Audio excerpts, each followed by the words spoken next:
तो पार्वती जी ने शिव जी से एक प्रश्न किया, और प्रश्न भी इतना सुंदर था कि तुम्हारी अवस्था कितनी है, तुम्हारी उम्र कितनी है।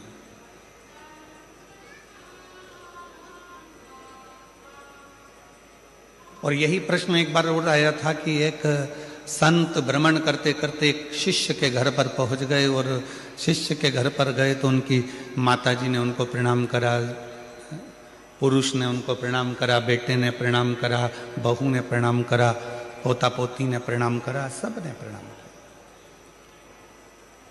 और संत ने भी पूछा,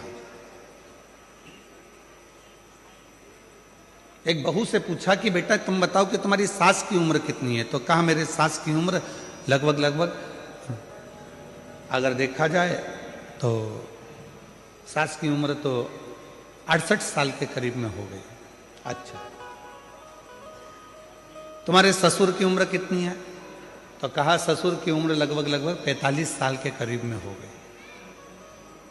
सास कितने की है? जम के बोलो। 68 की। ससुर कितने का है? 45 का।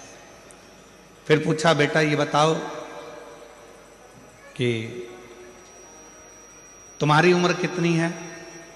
कहा गुरुजी मैं 38 साल की हूं। अच्छा, पति की उम्र कितनी है? कहा गुरुजी बस कल ही पैदा हुए हैं, कल पैदा।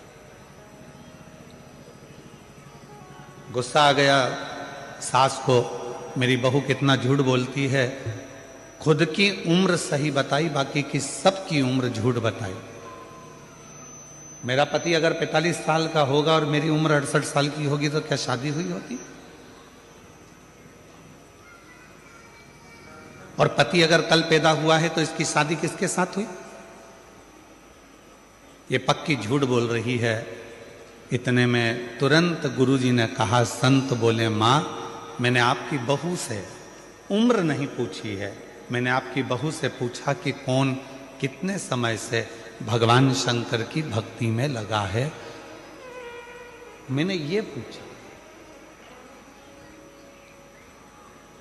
कोई 68 साल, कोई 45 साल, कोई 38 साल, और पति को रोज कहती थी कि शंकर जी के मंदिर में 1 लोटा जल चढ़ाने चलो, 1 लोटा जल डालने चलो।